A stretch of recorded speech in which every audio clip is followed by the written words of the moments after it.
And welcome back to the Patrick Reagan Show. A little old school Guns N' Roses there.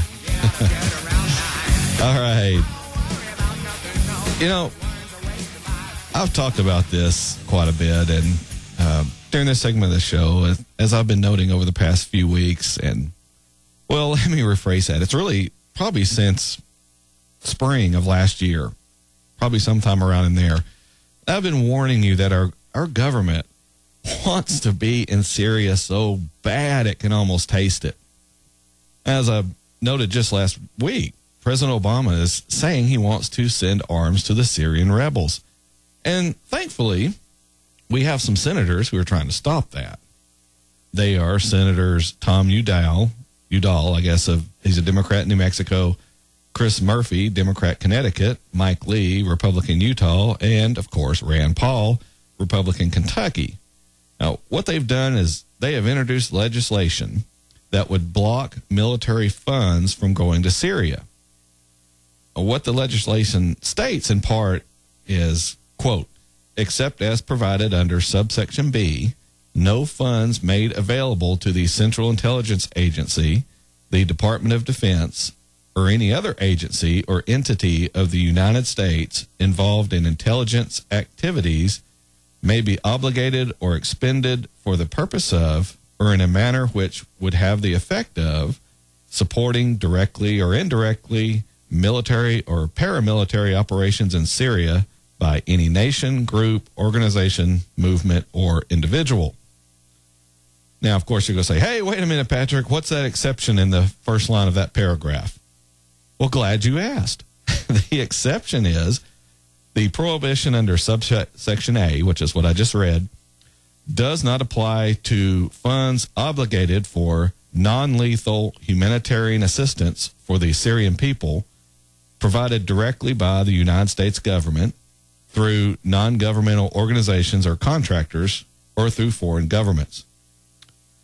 Okay, so we are still sending them humanitarian aid. Okay, right. Now, normally on this show, if Rand Paul is arguing for something, it tends to hold water pretty well and seems to be thought out. But I have to make an exception here. And I think it's because these senators are rushing to stop this military aid before it can get started. However, we provide humanitarian assistance all over this globe to all kinds of countries who are led by dictators and regimes, people hostile to the United States. We send this aid, and over, we see it get diverted to help the people who are friends and supporters of our enemies, these leaders who have no love for us. Look at all the money sent for humanitarian reasons to the PLO, which ended up in Yasser Arafat's private banking accounts.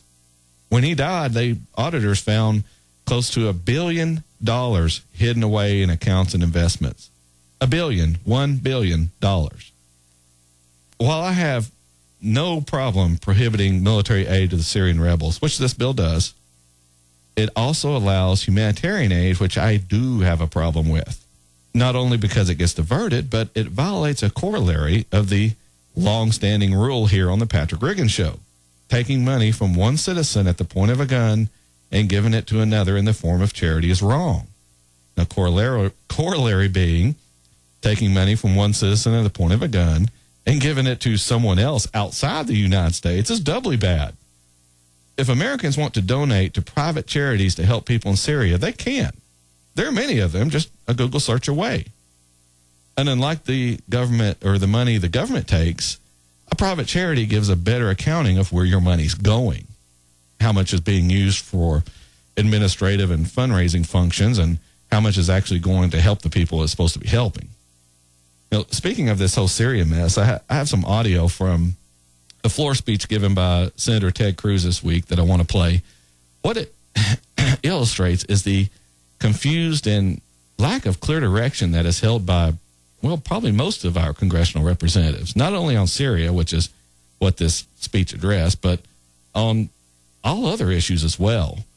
The interesting aspect of this speech is Senator Cruz gives away his true goals, what really is bugging him about all this. He gives that away right at the first of his speech. Here's the clip from it. Iran and Russia stand to gain a major strategic victory if Assad remains in power. There you go.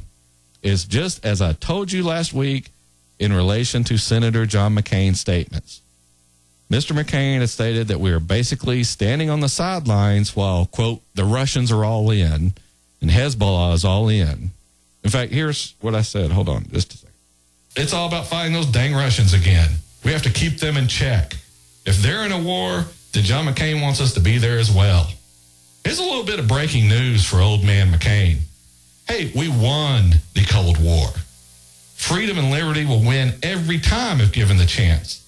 But in order for freedom and liberty to prevail, we have to be able to demonstrate it to the rest of the world. Give them something to shoot for. Give their people a goal. There you go. You know, it's killing these people to sit over here in America and watch all these other countries having all the fun meddling in Syria. Here's a news flash for Ted Cruz. The Russians have naval bases in Syria already. That's why they're worried about what's happening. We don't have any bases. We have no business involving ourselves with that country. If a country where we had naval bases or any bases, if that country started melting down, you can bet we'd be involved in it for sure. That's why the Russians are helping. Heck, we're trying to get involved in Syria, and we don't have any bases there. Here's another clip from Mr. Cruz's speech here. All Americans would like to see secular, democracy-minded forces in Syria come to power. Really? All Americans, huh? Well, I'm an American, and I really don't care who is running Syria because I don't live there. I'm not going there, and we really don't have any reason to be meddling in Syrian affairs. I'm an American, and I'm fairly certain a large percentage, well, you know, I'd even say a majority of Americans don't want us there either. Which reminds me, real quickly, I have a couple of polls from this week. The first one's a Pew poll, and the question was, would you favor or oppose the U.S. and its allies sending arms and military supplies to anti-government troops in Syria? 20% of the people said yes. So 80% of the people said no. The breakdown on political affiliation was 25% Democrats, 20% Republicans, and 18% independents. Now, 3 weeks ago, Gallup polling asked a similar question, and they got a similar result. Their question was, suppose all economic and diplomatic efforts fail to end the civil war in Syria. If that happens, do you think the United States should or should not use military action to attempt to end the conflict? 24% of the people polled said yes to that question, with political affiliations coming in about the same. The Republicans were slightly more likely to approve, a little bit more than the Pew poll, but basically still the same. Now, the reason I mentioned this poll from 3 weeks ago is because this week, Gallup released another poll, but this time they included President Obama in their question. That question was, do you approve or disapprove of the Obama administration's decision to supply direct military aid to Syrian rebels fighting against the government in Syria? And when Obama was included in the question, now all of a sudden, 52% of Democrats were all for it. So they went from 25% that they don't want anything to do with it. Now they're at 52%. All because they want to support their party leader, their guy. Doesn't matter that they obviously disagree with his policy. Doesn't matter we shouldn't be doing what he wants to do. Nothing matters but that cult party loyalty. Now, the Republicans stayed the same. Well, basically 29%. Interestingly, though, the independents jumped to 33% from 18%. A 15-point jump, almost as much as the Democrats.